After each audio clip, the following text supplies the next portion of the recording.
Chers amis, bonjour. Nous sommes le lundi 29 avril 2024. Il est 9 heures. Quelques news de l'Arménie, de l'Artsakh et de la diaspora arménienne. Hier, Nicole Pachinian, le Premier ministre arménien, a appelé Anthony Blinken au téléphone, depuis l'Arménie. Il a appelé Washington. Anthony Blinken, qui est le secrétaire d'État américain, en fait, le ministre des Affaires étrangères des États-Unis. Nicole Pachinian a discuté du processus, de l'avancement du processus de paix entre l'Arménie et l'Azerbaïdjan.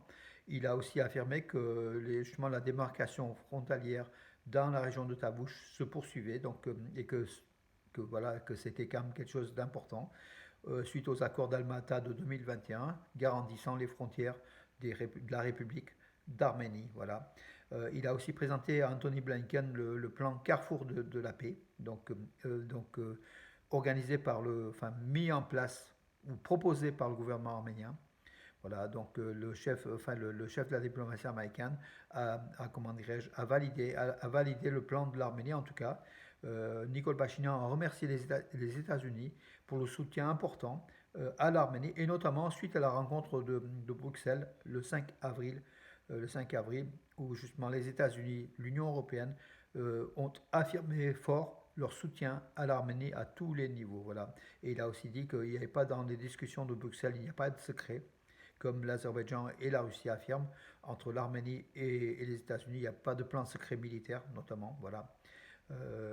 Tout simplement, donc c'est bon pour la diplomatie arménienne. Entre temps, le chef de la diplomatie arménienne, Ararat Mirzoyan, était au Qatar où il a rencontré des hauts responsables qataris, dont le Premier ministre et puis ministre des Affaires étrangères du Qatar.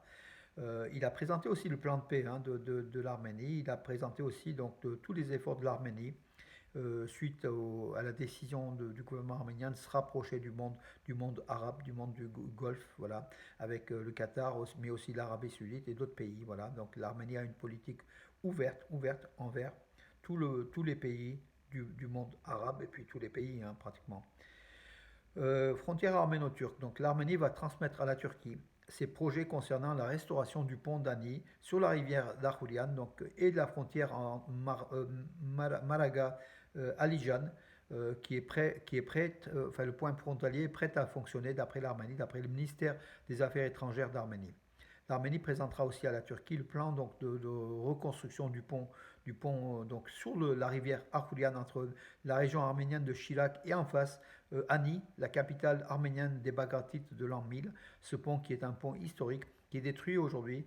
L'Arménie propose à la Turquie son plan de construction. Et si le pont est construit, ce sera une œuvre architecturale d'une importance majeure, justement pour la valorisation du site d'Ani, de ce patrimoine archéologique incomparable, avec les ruines d'Ani, qui se trouvent juste en face de l'Arménie, à quelques kilomètres de l'Arménie. Peut-être un jour, avec l'ouverture des frontières, ça permettra aux citoyens d'Arménie d'aller visiter depuis l'Arménie Ani, alors que maintenant ils ne se rendent pas à la Géorgie, ils se rendent par des détours importants. Ça sera donc une voie directe, ça sera quand même plus important. Suite à une longue et grave maladie, à l'âge de 73 ans, Saak Saakian, intellectuel célèbre et interprète remarquable de chants révolutionnaires arméniens qui ont servi beaucoup dans la guerre de l'Alsar, la guerre de libération de l'Alsar, ces chansons étaient passées en boucle par nos soldats qui étaient encouragés. Donc Saak Saakian a disparu malheureusement. Voilà, il était membre de la FRA Tashnaksutyun. Il était aussi très très proche du monde combattant de la libération de l'Alsar et bien sûr de l'Arménie aussi. La star de la télé-réalité mondiale même, je dirais, l'arméno-américaine Kim Kardashian, a été reçue par la vice-présidente des États-Unis, Kamala Harris. Voilà. Elle a présenté, donc elle a remercié les États-Unis pour la libération de nombreux prisonniers qui couraient des peines importantes. Donc voilà, ils ont été graciés. L'action de l'arméno-américaine Kim Kardashian est importante pour ces libérations, pour la justice, justement pour l'honneur des détenus et un certain nombre voilà, d'éléments. Mais pourquoi ne pas avoir parlé aussi des prisonniers de guerre illégalement détenus par l'Azerbaïdjan et puis des prisonniers politiques arméniens de l'Artsakh détenus illégalement dans les prisons de Bakou. Donc peut-être qu'elle aurait été bien inspirée, Kim Kardashian, de l'évoquer avec Kamala Harris, la vice-présidente des États-Unis, donc de ce problème quand même qui est important. Championnat d'Italie, donc on passe au sport, hein. L'Inter de Milan s'est imposé 2-0 face à Turin hier soir.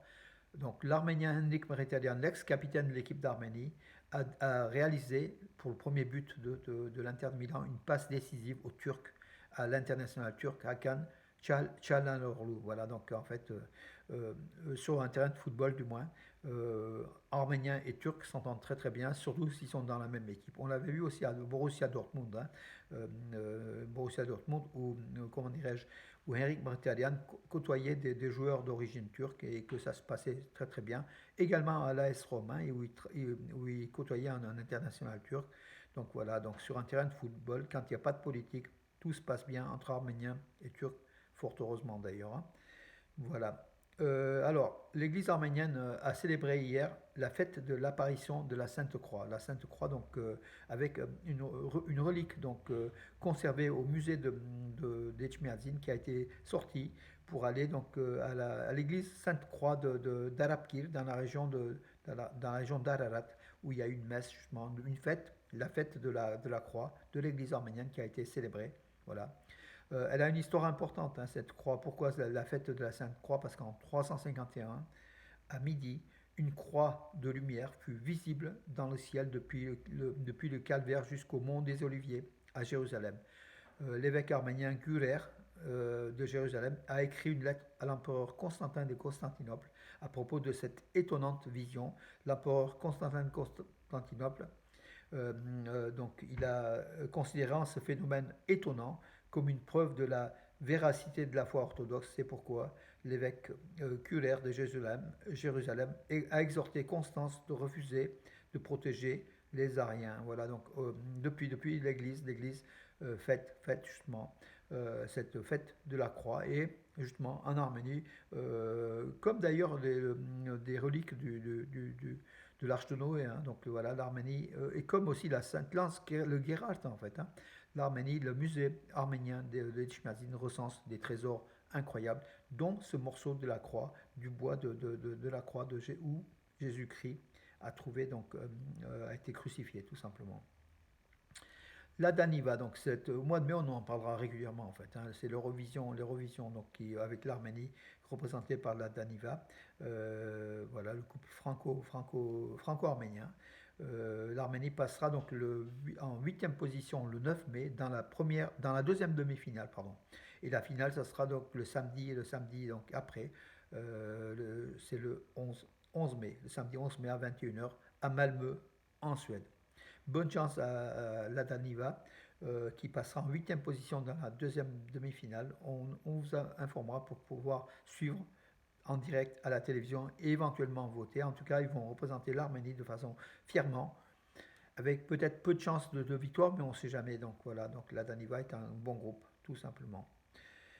Alors, encore en information, eh bien, écoutez, hier ici à Valence, à l'église Maranatha, donc venu d'Arménie, depuis Chypre, il était en Arménie depuis quelques mois en mission.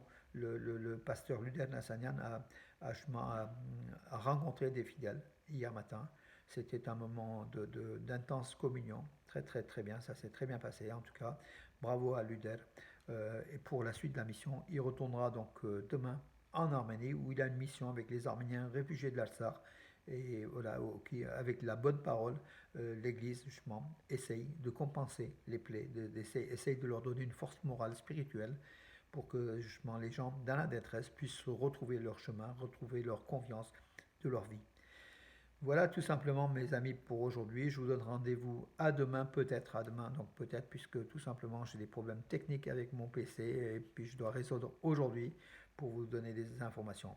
Et puis ce soir à 19h mes amis, n'oubliez pas l'émission de Rajak Nechté comme et puis moi-même, hein, donc je vous donnerai aussi des news sur Radio Arménie Lyon. Donc Radio Arménie Lyon qui est sur le net, hein, en fait, hein. Vous pouvez le voir partout dans le monde, radioarménie.com tout attaché, www.radioharmonie.com à partir de 19h.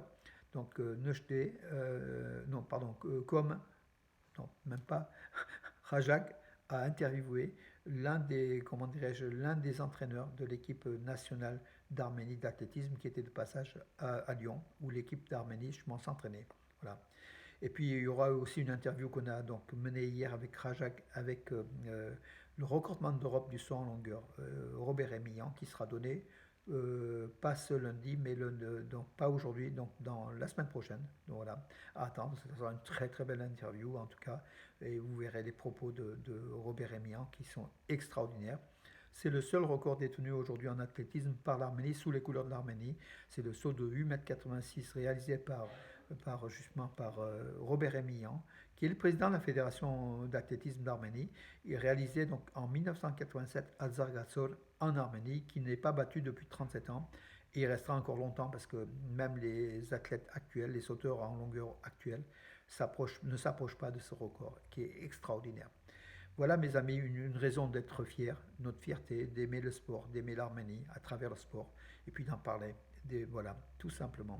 Donc ce soir, 19 h, émission Sport Radio Arménie, et puis surtout dans 8 jours, l'émission avec notre interview donc, de Robert Émillan, que je salue, qui nous suit de temps en temps au niveau des vidéos. Il suit l'actualité arménienne, voilà, même s'il suit beaucoup plus l'athlétisme que justement l'actualité autre, voilà, tout simplement.